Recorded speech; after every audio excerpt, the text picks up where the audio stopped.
The period following the rise of superintelligence will be one of the most volatile, tense, dangerous, and unidentified periods in human history, and by the end of the decade, we are likely to be in the midst of it.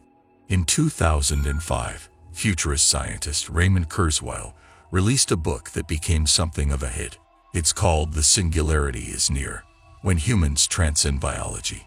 In his work, Kurzweil made some bold predictions about technology and major medical breakthroughs in the next 10 years.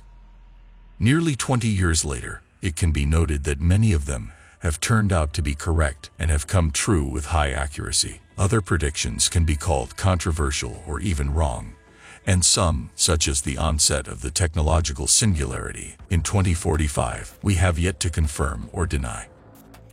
On June 18, 2024, Kurzweil published the sequel to his best-selling book, In the Singularity is Nearer: When We Merge with AI. The 76-year-old scientist refines his predictions and shares new findings from his research. It's no exaggeration to say that many people have literally waited years for this book to come out. However, just a couple weeks before its publication, an unexpected event took place. A certain Leopold Aschenbrenner published his 165-page essay, in which he makes his very bold predictions for the current 10 years. And perhaps this essay would have gone unnoticed if it had not been published by a former employee of OpenAI, the developer of the very same ChatGPT. This essay is called Situational Awareness, and today we are going to analyze it. At the very beginning, let's understand who Leopold Aschenbrenner is. On his personal page on the internet, Leopold writes the following about himself. Worked on the superalignment team at OpenAI. Graduated from Columbia University at the age of 19. Conducted research on economic growth at the Oxford Institute for Global Priorities. Leopold writes that he worked at OpenAI for a reason. He is now a former employee. In April 2024, it was reported that Aschenbrenner was fired allegedly for leaking information. However, no details of this were published. Perhaps there was no leak and it was political games, because of which many employees left the company. In particular, Ilya Sutskever and Andrei Karpathy. Many of the employees who left the company were responsible for the security of artificial intelligence, and this is where Leopold himself worked. Leopold's essay is called Situational Awareness: The Decade Ahead. And in fact, it is not one essay, but 4 essays which were combined into one work. The essay itself is very voluminous, 165 pages. Its careful reading will take at least several hours. In this review, we will omit technical and political details and leave only the most interesting quotes, which will allow us to understand how Leopold sees the near future of technology and its impact on the world. Leopold's introduction begins with the following phrase. Although I used to work at OpenAI, this is all based on publicly available information, my own ideas, general knowledge in the field, or science fiction gossip. Obviously, Leopold won't be putting out any secret information from OpenAI about the company or its products. But nevertheless, in his essay, he reveals the spirit that surely reigns within the company. At least, such a conclusion can be drawn from statements made by his former colleagues. For example, from the interviews of Mira Murati, the company's technical director, which she periodically gives to various media outlets. So the first part of the essay is called From GPT-4 to AGI. And the first part is about the energy crisis that is brewing in the US because of the race for artificial intelligence. In the last year, the talk in the city of San Francisco has gone from $10 billion computing clusters to $100 billion clusters to trillion-dollar clusters. Every 6 months, another zero is added to board meeting agendas. Here he's talking about the data centers where artificial intelligence training and work is done. Roughly speaking, it's a huge cluster of video cards that are just now running artificial intelligence. Behind the scenes, there's a fierce battle going on to get every power contract that's still available by the end of the decade, every voltage transformer you can buy. By the end of the decade, America's electricity production will be up by tens of %, from the shale fields of Pennsylvania to the solar farms of Nevada. Hundreds of millions of GPUs will be humming along. If we're lucky, we, the US will enter an all-out race with the Chinese Communist Party. If we're unlucky, all-out war will ensue. As I said before, Leopold focuses quite a bit on politics and the superpower race, which is directly related to the development of artificial intelligence. And then we get to Leopold's vision of artificial intelligence itself. He writes, by 2027, instead of a chatbot, you will have something more like an agent, a coworker. What he means by an agent, he describes further. GPT-4 is smart enough to do a decent chunk of a lot of people's work. But it's like a smart new employee who just showed up 5 minutes ago, doesn't have any relevant context, hasn't read company documents or Slack history, hasn't talked to team members, and hasn't spent time understanding the company's internal codebase. The smart new hire isn't that useful 5 minutes after arriving, but he or she is quite useful a month later. Today's models can only do short tasks. You ask them a question, and they give you an answer. But it's extremely limited. The most useful, cognitive work that humans do takes not just 5 minutes, but hours, days of the week, or months. A scientist who can only think about a complex problem for 5 minutes is not going to make any scientific breakthroughs. Right now, ChatGPT is like a person sitting in an isolated box to whom you can send text messages. What he's saying here is that when you go to ChatGPT or some other chatbot that you can talk to, you just send a message and get a response. That is, it doesn't do anything directly itself yet. If you need, for example, to generate a piece of code, you send a request and get a response. That very piece of code, and then you send it to the compiler, and you can work with it.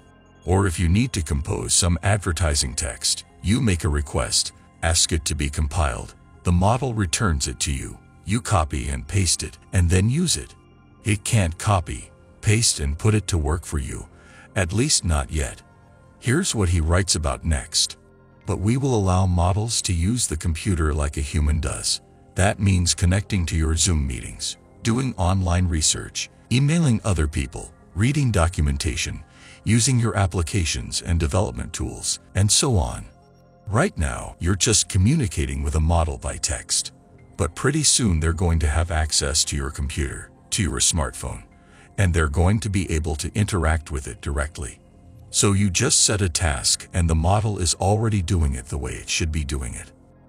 I expect we will get something very similar to a remote employee, an agent that joins your team as a new employee, communicates with you and your colleagues in Slack, uses your software, sends data requests, and this, in the case of large projects, can be similar to when a person goes off for a few weeks to complete a project on their own. Leopold goes on to talk about the progress we've already made and can make in the near future. From GPT-2 to GPT-4, we've gone from being a preschooler to a smart high school student, from struggling to produce a few coherent sentences to successfully passing high school level exams and becoming a useful programming assistant. This will likely lead us to models that can outperform doctors of philosophy and top experts in a particular field. And here he makes his first prediction about AGI. Artificial general intelligence is artificial intelligence that performs tasks at the level of the average person. All the things that some average person does. Not Einstein, but not a super stupid person either. Everything that he can do on a computer, that he can learn. That is, it is a very good specialist in almost all areas. Accordingly, he can perform most of the tasks you are doing now. And here's what he writes about AGI. We are on the road to AGI in 2027. Such artificial intelligence systems will be able to automate virtually all cognitive tasks. Think, all tasks that can be performed remotely. In simple terms, if you are a manager, and you have some remote employees with whom you call Zoom, to whom you set tasks, they perform these tasks for you. All this will be able to just do AGI. And so it can replace these employees who work remotely, but at least specialists who are related to digital professions, programmers, marketers, and so on. So he predicts the emergence of AGI by 2027. But what's next? Part 2. From AGI to superintelligence. The intelligence explosion. The progress of artificial intelligence will not stop at the human level. Automated AI research could cut decades of algorithmic process into less than a year. Here, Leopold says that nowadays, specialists, people, that is engineers, programmers, and other specialists, are in charge of the design and development of artificial intelligence. If AGI can replace such specialists, then we can delegate some of this work to it. And here we get a big advantage, because computers work faster. They can perform much more operations per hour, per day than an ordinary person. Accordingly, they do not need to rest. They do not go on sick leave. They just work. And if you optimize this process, the computer will be engaged in what it develops artificial intelligence. So artificial intelligence is engaged in developing artificial intelligence, which leads to accelerated development of artificial intelligence. We will be able to run millions of replicas, and soon 10 times faster than a normal human, for automated artificial intelligence research. Some kind of virtual artificial intelligence engineers will emerge that work times or 10 times faster than the average human while doing the work of that very same human. And thus a virtual artificial intelligence engineer is emerging that works much faster. The artificial intelligence systems we're likely to have by the end of this decade will be unimaginably powerful. Of course, they will be quantitatively superhuman. With our fleet of hundreds of millions of graphic processors, by the end of the decade we will be able to run a civilization of billions of them, and they will be able to think orders of magnitude faster than humans. But more importantly, though it's hard to imagine, they will be qualitatively superhuman. Extremely complex scientific, technological problems that humans would be stuck on for decades will seem so obvious to them. Here we are not just talking about the fact that computers can do some work faster, but they can do it much more efficiently and better. And a task that a normal person could beat over for 3, 4, 5, 10 years, it can be accomplished literally in a matter of days, because the capabilities of artificial intelligence are much broader than the capabilities of one individual or one team. We are acquiring superintelligence and applying billions of our agents to research and development in many areas. That is, we get a lot of virtual specialists who start working not only on artificial intelligence, but in other areas, medicine, search for new materials, conductors, optimization of logistics, and many other tasks, where some limited number of people used to work before, will now be replaced by a huge number of virtual employees who will work on the same things, but only faster and more efficiently. He goes on to talk about 3 main areas that will be developed in the near future. The first of them is solving the problem of robotics. Factories will move from being run by humans to being run by artificial intelligence using human physical labor, and soon they will be run entirely by hordes of robots.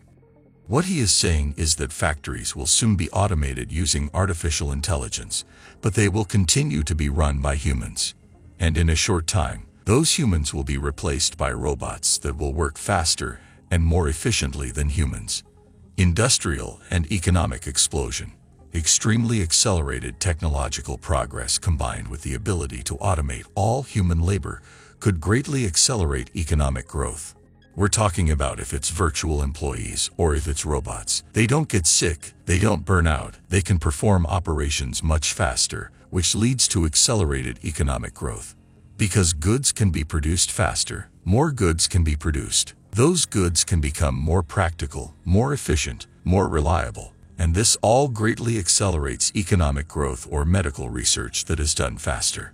This leads to drugs for serious diseases that people need getting to market faster. And last but very important, a decisive and overwhelming military advantage. Drone swarms and robo-armies will make a big difference. But this is just the beginning. We should expect entirely new kinds of weaponry. He says several more times in his essay that there may be weapons that will emerge that we can't even speculate about right now. Maybe some laser weapons or maybe biological weapons that will be developed just by artificial intelligence, and that will very much change the rules of military affairs. The intelligence explosion and the period immediately following the rise of superintelligence will be one of the most volatile, tense, dangerous, and unbridled periods in human history. And by the end of the decade, We will probably be in the midst of it. And the most important thing, he says, is that this description is not for the next 10 years, but for the current decade. That is, many of his predictions are for the period through 2030. The third part of his essay is organized into 4 separate subsections, which for the purposes of this review I have combined into one part. He writes, "The most extraordinary acceleration of tech capital growth has begun, as artificial intelligence revenues grow rapidly. Many trillions of dollars will go to video cards, data centers, and capacity building by the end of the decade. Industrial mobilization, including a 10% increase in U.S. power generation, will be intense." Zuckerberg bought 350,000 NVIDIA H100s. Amazon bought a 1 gigawatt data center campus next to a nuclear power plant. Rumors suggest a 1 gigawatt, 1.4 million H100 equivalent cluster is being built in Kuwait. Media outlets report that Microsoft and OpenAI are rumored to be working on a $100 billion cluster that should be operational in 2028, cost comparable to the International Space Station. We are talking about the fact that now there are huge investments in the development of artificial intelligence, and there is a struggle for energy resources, a struggle for video cards. Not only the US and China, but other countries are joining this race. Russia, Saudi Arabia, Kuwait, and many other countries, especially in the Middle East. White-collar workers are being paid tens of trillions of dollars annually worldwide. An artificial remote worker that automates at least some of the white-collar and intellectual work could be bought in a $1 trillion cluster. This means that companies will be able to save money on employee wages. That is, the money that they were paying to remote marketers, programmers, advertising people, and so on. That is, the people who were doing the remote work would be able to avoid paying that money because virtual employees who would cost much less would be able to do it. And so these companies will be able to save a huge amount of money by paying them not to live employees, but to companies that will provide artificial intelligence capabilities for remote work. Total investment in artificial intelligence of $1 trillion per year by 2027 would be significant, one of the largest investments in history, but not unprecedented. And he goes on to draw comparisons to other investments in the United States national program. In their peak funding years, the Manhattan and Apollo programs reached 0.4% of GDP, or $100 billion annually today, surprisingly little. At $1 trillion annually, investment in artificial intelligence would be about 3% of GDP. Between 1996 and 2001, telecom companies invested almost $1 trillion in today's dollars in building internet infrastructure. He says that such investments have happened before, for example, in the atomic bomb project, the Manhattan Project, and the Apollo space program. That is, when Americans landed on the moon. But that said, the current investment in artificial intelligence could be much larger. And so he cites the $1 trillion that was invested in the development of the internet from 1996 to 2001. That is, in just 5 years. And now we can, to some extent, observe the results of these investments, thanks to which the internet began to develop more intensively. Probably the single biggest constraint on the supply side will be capacity. Already on a shorter-term scale, capacity has become a binding constraint. There's just not a lot of spare capacity, and power contracts are usually for the long term. Simply put, energy for the development of artificial intelligence requires lots and lots of it, and now there is a struggle for these energy resources. Those who want to work with artificial intelligence, who are building large superclusters for its training, for its work, they are actively competing for energy contracts or building their own power plants. And he goes on to cite statistics on electricity generation in the United States and the needs that may arise through 2030. Total U.S. electricity production has grown barely 5% in the last 10 years. A $1 trillion cluster of 100 gigawatts alone would require 20% of current U.S. electricity production over 6 years. Together with more generation capacity, demand would be many times higher. Once again, he's talking about the fact that the amount of electricity generated in the US has only grown by 5% over the last 10 years. But he sees that volume needing to grow by 20% in the next few years, because that will be the demand of artificial intelligence companies. And he goes on to emphasize that a lot of people think that the limitation is the supply of graphics cards, and that if you don't have a graphics card, you can't be in the race to develop artificial intelligence. However, he believes that it is power that is the main limiting factor, and there could soon be some kind of crisis where many companies will be short of power specifically, not graphics cards, to train artificial intelligence. While chips are usually what comes to mind when people think of artificial intelligence supply constraints, they are probably a lesser constraint than capacity. Global AI chip production is still a fairly small percentage of TSMC's advanced manufacturing, probably less than 10%. And in his essay, he elaborates on the fact that not all major chip vendors, like TSMC, have bet on artificial intelligence chips. For example, right now, TSMC, according to his data, is only producing 10% of the total volume of chips for artificial intelligence. That is, the remaining 90% are some chips that are not used for artificial intelligence, but to perform ordinary classical calculations. Total demand for artificial intelligence chips by 2030 will be a multiple of TSMC's current production volume of advanced logic chips, just for artificial intelligence. TSMC has doubled in the last 5 years. They will probably need to at least double the rate of expansion to meet the demand for artificial intelligence chips. Simply put, he says that by 2030, as many AI chips will be produced as are now being produced for classical computing. That is, computing that has nothing to do with AI, but works somewhere just in household appliances, cell phones, and other electronics. Next, he moves on to the risks that come with this intense development of AI. Beyond the national competition, making sure models are weighted is also critical to preventing AI disasters.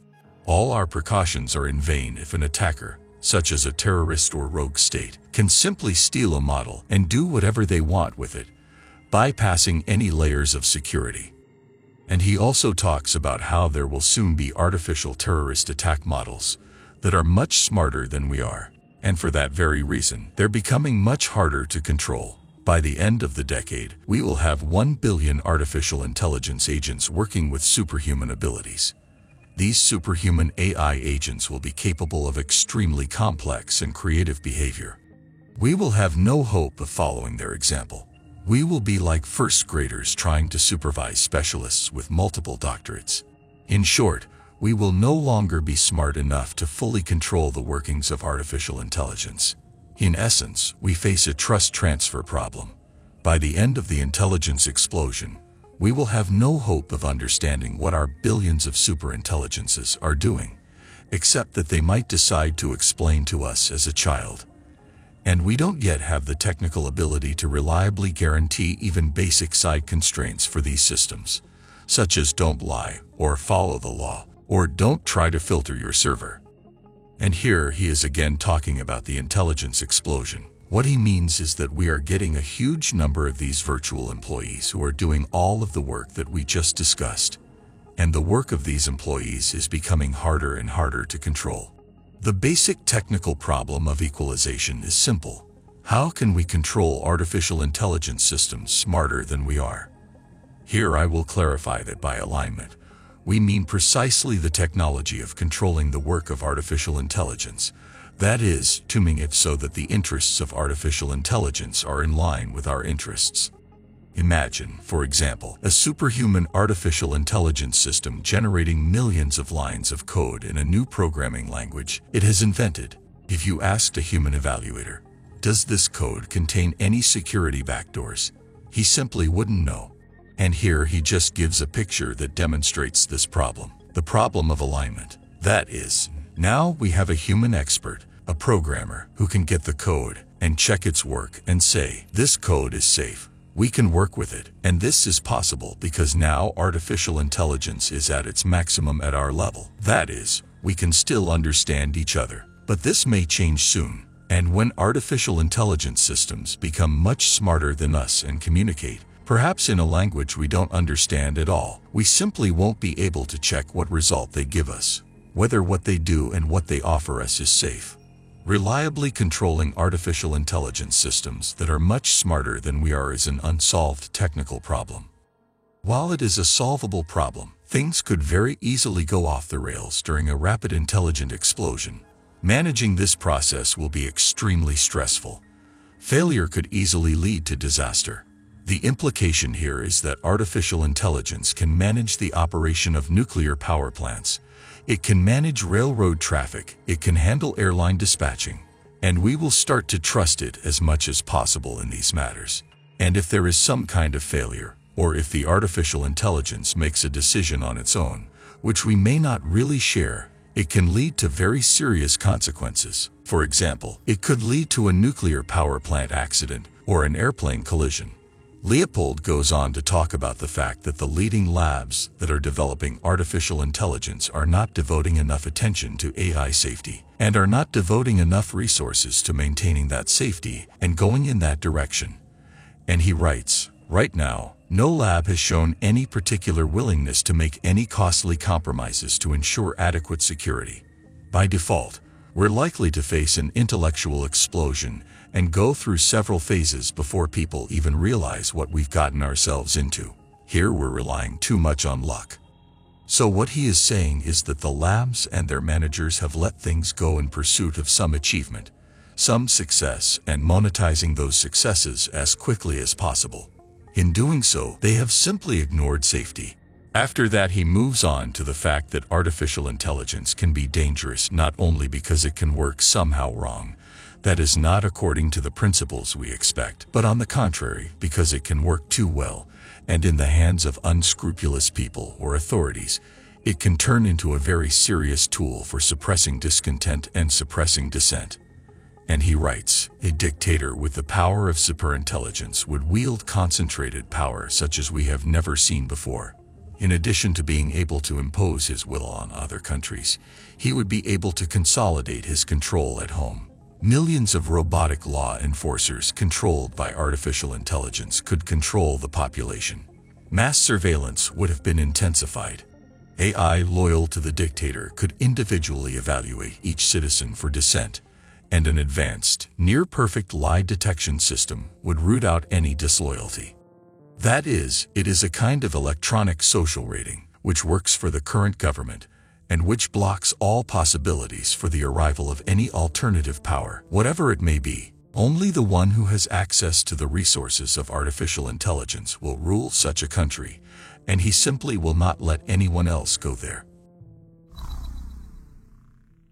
And the next fourth part of his essay is called The Path to the Project. I will say right away that by project he means the Manhattan Project. This is the famous U.S. national project during which the atomic bomb was developed.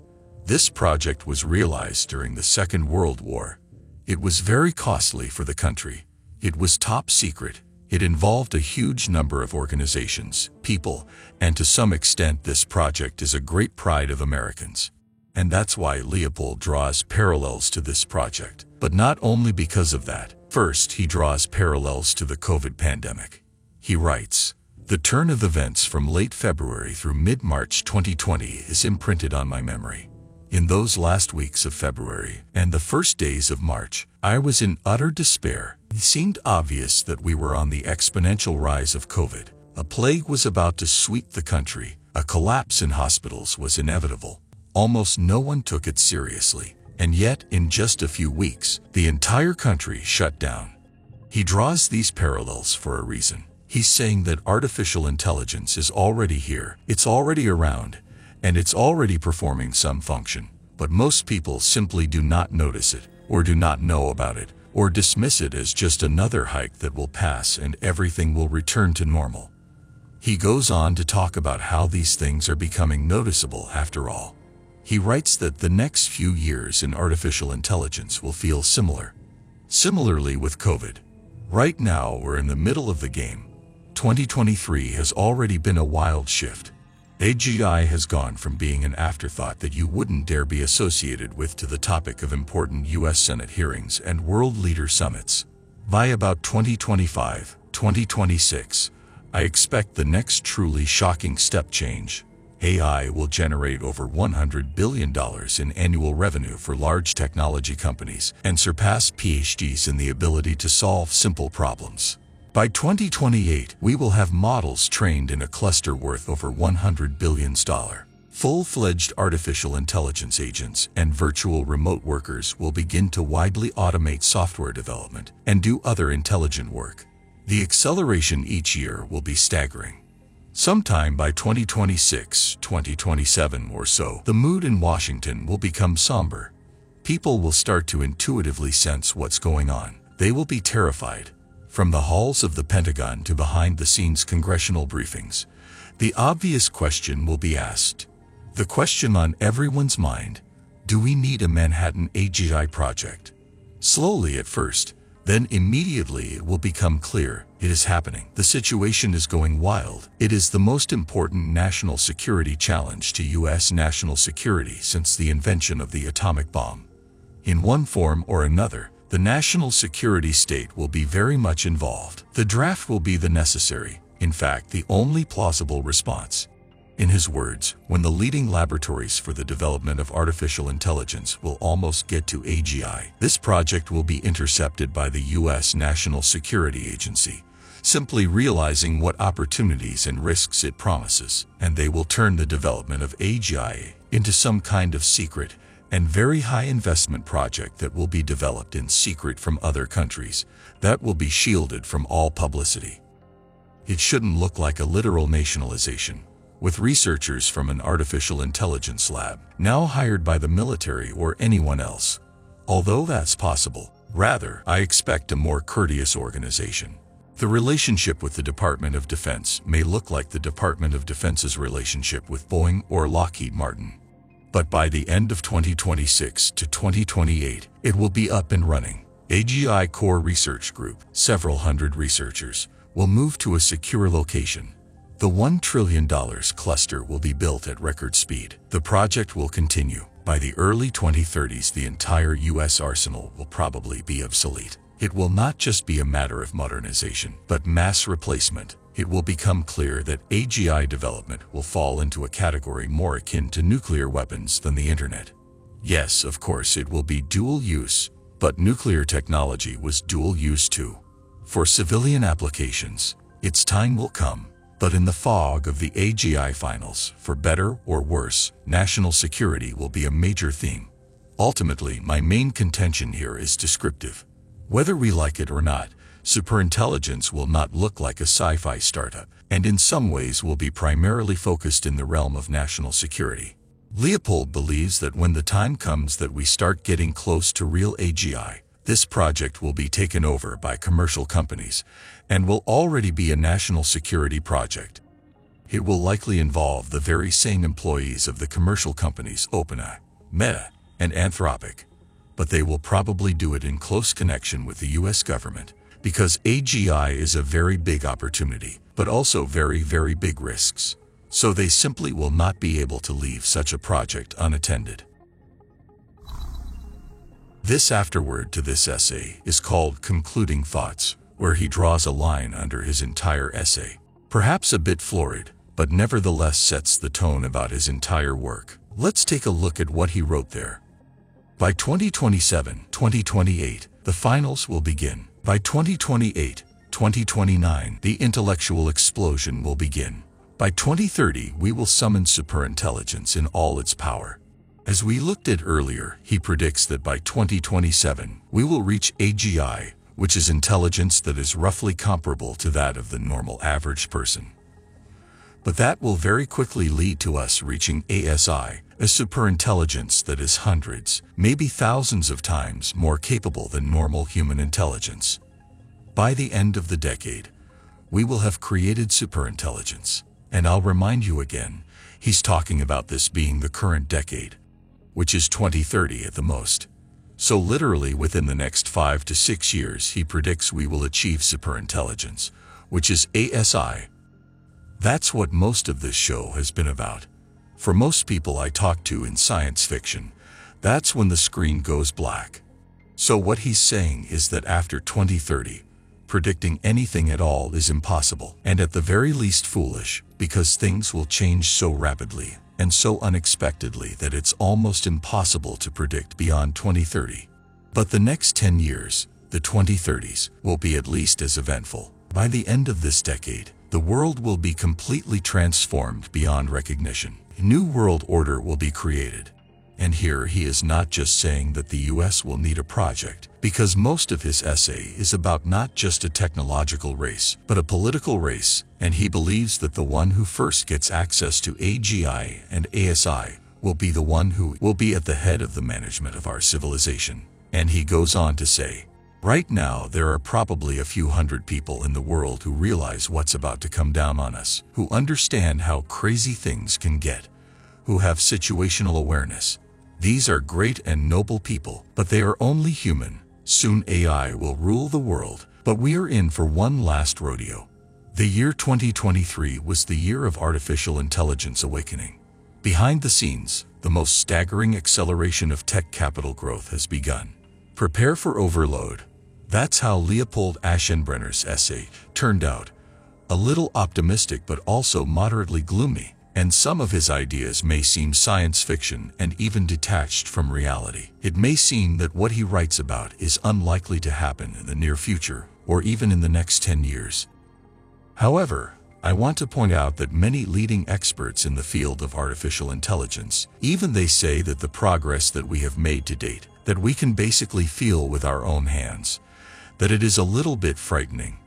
Many of them expected this progress to come much later, perhaps after 2030 or even 2050.